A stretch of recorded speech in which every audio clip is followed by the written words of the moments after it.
안녕하세요. 저는 얼마 전에 남편과 겨우겨우 이혼을 할 수 있게 된 돌아온 싱글입니다. 결혼은 현실이란 말이 있던데 제 처지를 보면 그 말이 그렇게 틀린 말은 아니더라고요. 결론부터 말씀드리자면 저는 고부 갈등을 이겨내지 못하고 이혼을 하게 되었습니다. 시어머니 때문에 정말 숨이 막혀서 도저히 살 수가 없었거든요. 정말 수치스러워서 어디 가서 이야기도 속 시원히 못하겠어서 여기에 글을 보내봅니다. 저는 종종 이곳의 사연을 들으면서 저만의 시간을 보냈어요. 얼굴도 모르는 여러분들의 여러 사연을 들으면서 위안도 되고 그랬었죠. 그래서 저도 누군가에게 제 글이 위안이 되길 바라는 마음으로 이렇게 글을 써봅니다. 지금은 이혼에 성공했지만 편의상 남편이라고 부르도록 할게요. 저는 연애 결혼을 했습니다. 심지어 6년을 연애했죠. 그리고 3년간의 결혼 생활을 끝으로 얼마 전에 이혼했습니다. 남편을 처음 만났던 시절은 제가 고등학생이었습니다. 저랑 남편은 아르바이트를 하다가 눈이 맞았거든요. 저는 공부하던 쪽이 예체능이었어요. 다들 아시다시피 예체능은 참 이런저런 돈이 많이 들어요. 저는 위로 오빠와 언니가 한 명씩 있었고 밑으로 남동생이 하나 있는 사남매 중 셋째였습니다. 부모님은 저를 어떻게 생각하셨을지는 모르겠지만 저는 뭔가 눈치가 보였던 것 같아요. 사남매 중 저만 예체능이라서 돈이 많이 들었거든요. 그중 또 가장 돈이 많이 드는 음악을 하고 있었고요. 그래서 어렸지만 조금이라도 제가 보탬이 되고 싶단 마음에 일주일에 딱 3일 정도만 아르바이트를 했어요. 그러다 남편과 처음 만나게 되었죠. 함께 대학로 근처에 있는 고깃집에서 아르바이트를 하면서 말이에요. 남편은 당시에도 얼굴이 상당히 잘생긴 사람이었어요. 저보다 2살이 많기도 했고요. 꿈 많은 여고생이었던 제 마음을 훔치기엔 안성맞춤이었죠. 게다가 제가 반할 수밖에 없게 행동하기도 했고요. 사실 여자 몸으로 고깃집에서 일을 하면 정말 몸이 고되거든요. 아무래도 체력적으로 여자가 남자보다 약한 것은 사실이니까요. 이것저것 날라야 되는 것들도 무척이나 많고 힘이 많이 들거든요. 그럴 때마다 남편은 저를 참 많이 도와줬습니다. 알게 모르게 무거운 것들을 들고 있으면 무심하게 제목까지 대신 들어주기도 했고 틈틈이 요령을 부려서 함께 땡땡이도 치기도 했죠. 저는 자연스럽게 남편을 짝사랑하게 되었고 그렇게 첫사랑을 하게 되었어요. 함께 고생해서 그런지 정도 빨리 들었고 서로 의지하게 되어서 그런지 자연스럽게 의지하게 되었어요. 그렇게 우린 친한 오빠 동생 사이로 발전을 했어요. 그러다 제가 고등학교 3학년이 되면서 입시에 모든 것을 쏟아 부어야 되는 시기가 왔고 아르바이트를 그만두게 되었죠. 그때 남편이 제게 고백을 해왔어요. 저를 너무 좋아한다고, 군대를 전역하고 나면 진지하게 만나달라고요. 그때가 되면 저도 더 이상 미성년자가 아니라 어엿한 성인일 테니까 정식으로 만나자고 하면서요. 그동안 입시도 열심히 해서 좋은 성과 거두라고도 했죠. 그 순간이 제게 얼마나 로맨틱했는지 몰라요. 남편은 그 길로 정말 입대를 했고 덕분에 저는 입시에 몰두했죠. 그 결과 저는 꽤 좋은 대학교에 입학을 했고 남편의 저녁날을 기다렸어요. 제가 21살이 되기 직전 남편이 전역을 했고 우린 약속대로 정식으로 만나기 시작했어요. 그렇게 6년을 알콩달콩 만났고 서로를 진심으로 사랑했습니다. 6년 동안 만나면서 알아온 모습들이 있었기에 저는 이른 나이에 남편과 결혼을 결심할 수 있었습니다. 연애를 해왔던 것처럼 제 결혼 생활도 핑크빛일 거라고만 생각했었거든요. 정말 큰 오산이었죠. 연애와 결혼은 다르다고 하더니 이 정도일 줄은 당시에 저는 상상도 하지 못했었어요. 지금 생각해보면 연애 시절부터 조금 낌새가 있었던 것 같네요. 남편은 시어머니와 정말 자주 연락을 했습니다. 매일 끼니 때마다 전화를 하기도 했고요. 저희 집은 일단 저부터가 사남매여서 항상 북적거렸던 집안이었어요. 저희 부모님도 남매끼리 잘 지내라고 교육을 하셨지 그렇게 일거수일투족을 궁금해하지도 않으셨고요. 그래서 어머님과 매일 전화를 주고받는 남편을 보면서 참 신기했습니다. 무소식이 희소식이라고 여기는 저희 집과 다르게 느껴졌었죠. 게다가 남편은 좀 어렵게 가진 외동아들이기도 했거든요. 그때는 저랑 남편의 가정환경에 차이가 있어서 거기에서 오는 다름이라고 생각했어요. 어머니와 자주 통화를 나누긴 했지만 그렇다고 해서 제게 집중하지 않는 것도 아니었고요. 그때는 몰랐죠. 시어머니의 사랑이 병적인 집착이란 사실을 말이에요. 남편과 결혼 이야기가 오고 가기 시작하면서 저는 시부모님께 인사를 드리러 가게 되었어요. 시아버지는 무뚝뚝했고 시어머니는 제게 틱틱대시며 말을 이어나가셨죠. 어렸던 저는 시아버지 행동이 무관심인 줄 몰랐고 제게 틱틱대던 시어머니가 질투를 하실 거란 것도 몰랐어요. 그저 제가 마음에 안 드신 줄 알고 더 잘해야겠다고만 생각했고 다짐했었죠. 남편도 그런 저를 다정하게 품어주고 고맙다 해주기도 했고요. 그런데 그것은 정말 시작에 불과했죠. 생각해보면 상견례를 하던 순간부터 삐걱거리기 시작했어요. 친정보다 시댁의 형편이 조금 더 가난했었어요. 그런데 상견례 자리에서 시어머니가 저희 집에 대놓고 그러더군요.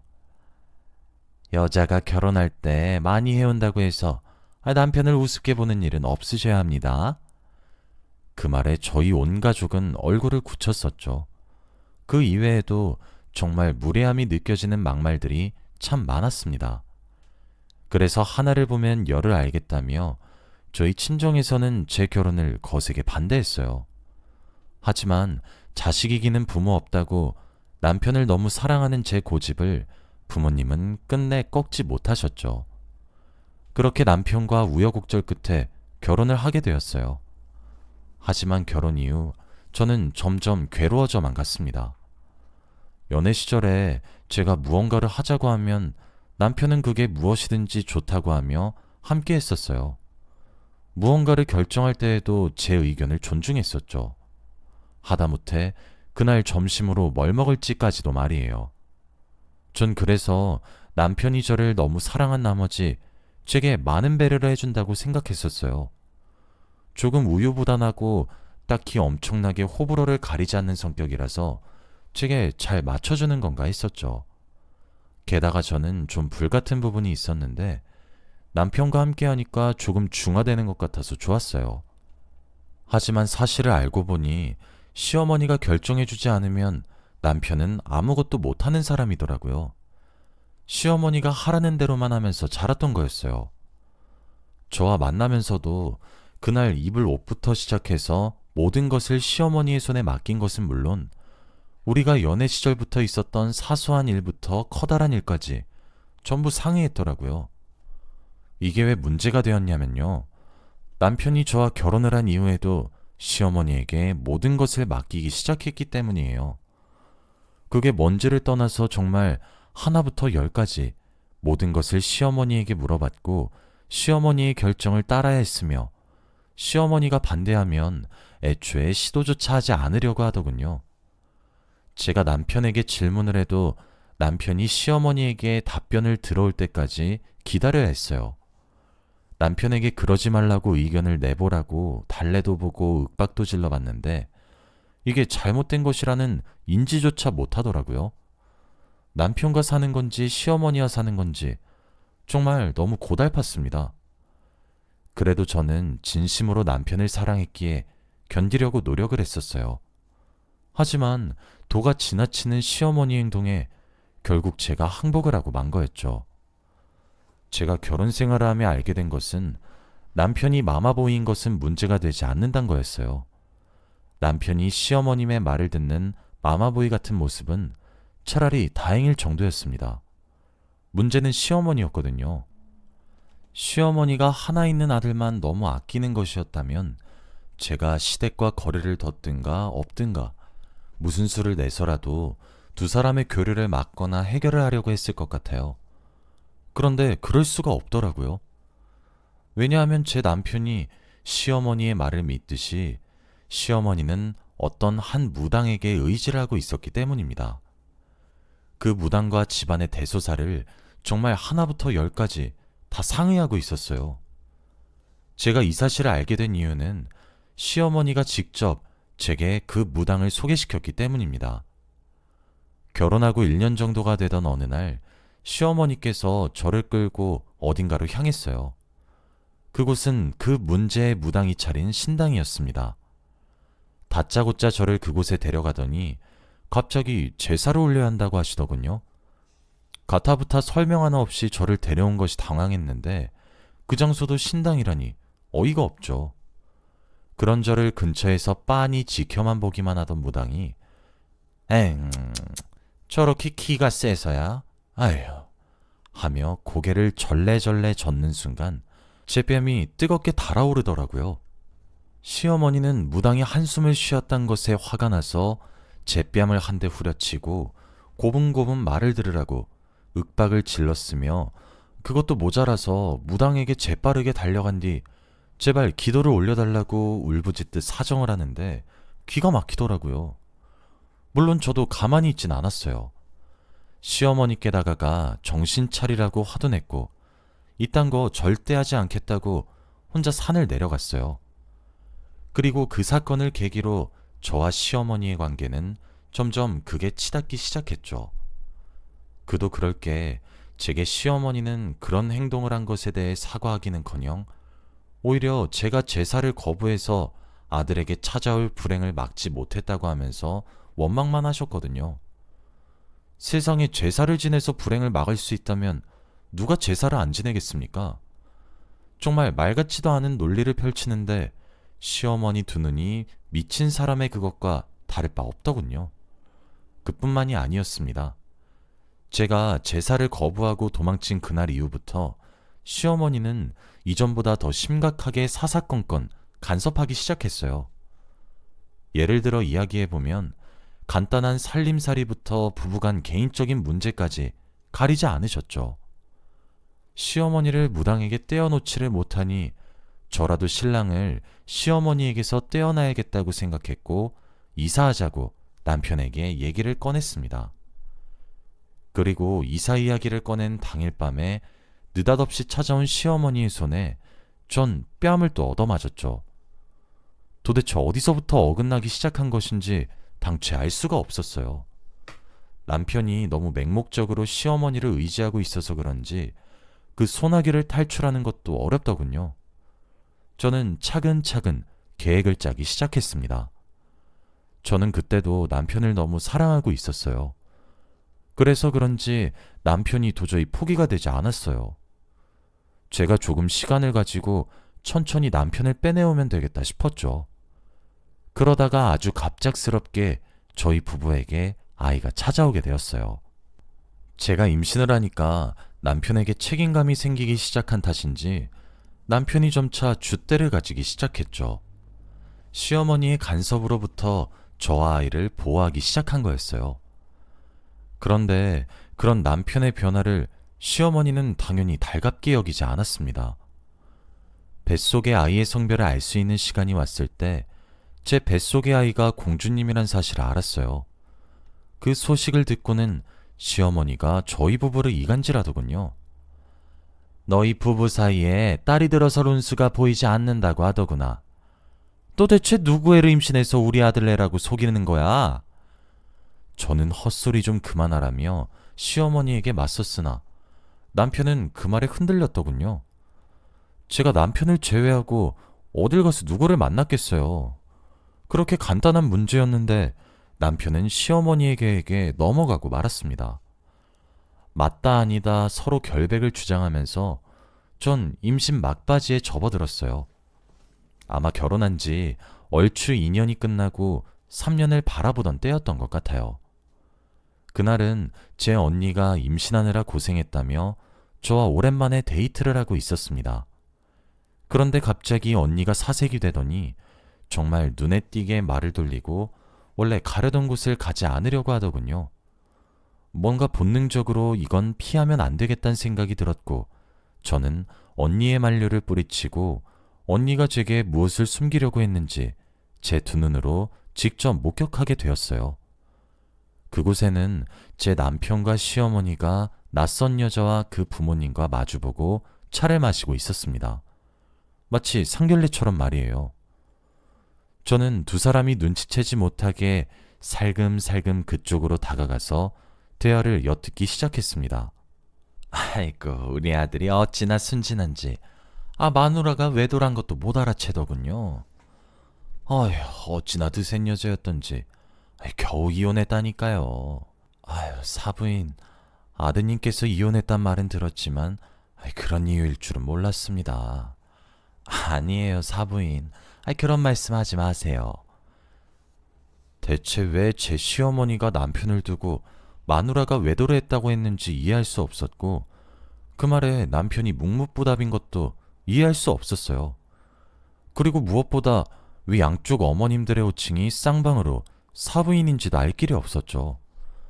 저는 자리를 박차고 일어나 부른 배를 안고 그 테이블로 다가갔습니다. 다가오는 저를 보자마자 시어머니가 사색이 되더군요. 남편은 두 눈이 동그래졌고요. 어머님, 지금 대체 여기서 뭐 하시는 거예요? 제가 크게 소리를 빽 지르자 시어머님이 어쩔 줄 모르더라고요. 영문도 모른 채 상황 파악 중인 상대 여자와 그 부모님들께 이야기했죠. 저 이 사람 마누라입니다. 외도했다고요? 정말 어이가 없네요. 그쪽은 이 사람이 지금 혼인 중이란 사실도 몰랐어요? 지금 이 자리가 상견례인가요? 당장 소송이라도 진행해요? 지금 제 뱃속의 아이가 대체 누구인데? 제 말에 상황 파악이 끝나셨던 건지 상대 여자와 그 부모님들은 싸늘하게 없던 일로 하자며 자리를 파하고 뒤돌아서서 나가기 시작했고, 시어머니는 그들을 뒤쫓아 나갔어요. 전 오독하니 테이블에 앉은 남편의 얼굴을 보고 이혼을 결심했죠. 시키는 대로 하는 것도 정도가 있어야 되는 건데, 진짜 멀쩡히 임신한 아내를 두고 다른 여자랑 상견례를 시킨다고 하는 게 말입니까? 저는 이혼하자는 말만 남기고 그대로 짐을 싸들고 친정으로 돌아왔어요. 남편은 그제서야 위기감을 느낀 것인지 제게 미친 듯이 매달리기 시작했죠. 스트레스가 컸던 탓인지 저는 예정일보다 50일 정도 빠르게 조산을 하게 되었어요. 딸아이는 인큐베이터에 들어가 2달도 채 버티지 못하고 하늘로 떠났죠. 저는 그때까지도 제게 남의 자식을 임신해왔다고 손가락질하는 시어머니를 보고 있자니 참 허탈하고 기가 차더라고요. 미친 것엔 답도 없다는데 딱 그 말이 저거지 싶었습니다. 저는 저와 제 딸아이의 결백을 증명하고 싶었고 해야만 했습니다. 그래서 제 딸아이와 남편의 유전자 검사를 의뢰함과 동시에 이혼소송을 준비하기 시작했어요. 더 이상 저 미친 집구석에 얽매이고 싶지 않더라고요. 남편은 딸과 자신의 친자관계가 성립한다는 서류를 받아보고 나서야 눈에 씌어져 있던 무언가가 한꺼풀 벗겨졌던 것인지 소송이 아니라 협의로 이혼을 진행하자 하더군요. 그러면서 공동명의였던 집과 차를 제게 넘겨주었습니다. 미안하단 말과 함께 말이에요. 그렇게 저는 생각보다 더 순탄하게 이혼을 하게 되었어요. 그 과정에서 알게 된 사실은 그 무당이 사기꾼이었다는 점과 그렇게 무당이 시어머니 등을 쳐먹어가면서 구시며 머며해서 받아낸 비용이 무려 5억이 된다는 사실을 알았습니다. 어쩐지 시아버지의 능력으로는 그렇게 가난할 리가 없는데 상견례 자리에서부터 형편이 기운다고 하는 게 좀 의아했었거든요. 시어머니가 알고 보니 시아버지가 그렇게 고생하며 벌어다 준 돈을 엄한 데다 쏟아붓고 있었더라고요. 그 사실이 밝혀지게 되면서 시아버지도 불같이 화를 내셨습니다. 아마 두 분도 갈라서지 싶어요. 시아버지는 이 정도로 시어머니가 이상한 종교에 빠졌을 거라곤 미처 몰랐다고 하시더라고요. 게다가 금액도 금액이라 제가 보기엔 언제가 되었든 걸릴 일 같았는데 시어머니는 저로 인해 걸렸다며 저를 저주하고 있어요. 또 저와 이혼하면서 남편이 정말 미안했다며 울면서 제 손에 집과 차를 주고 떠난 거였는데 그것 가지고도 돈을 내놓지 못하냐 어쩌냐. 아휴, 하루가 멀다 하고 전화가 오고 있어요.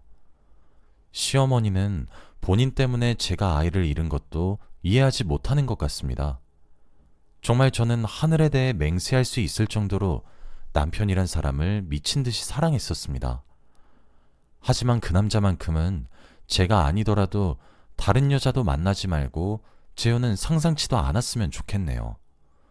꼭 시어머니랑 둘이서 천년만년 같이 살았으면 좋겠어요. 저는 이번 기회에 알게 된 점은 부모가 반대하는 결혼에는 뭐든지 이유가 있다고 생각합니다. 저희보다 오랜 세월을 살면서 쌓아온 사람 보는 눈을 사랑에 미쳐 외면하시지 않으셨으면 좋겠어요. 비록 일찍 결혼해서 저는 아직 30대 초반 정도라서 다행인 것 같아요.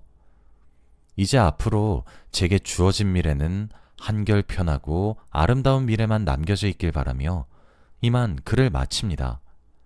여기까지가 제 긴 이야기였습니다. 긴 이야기 들어주셔서 감사합니다.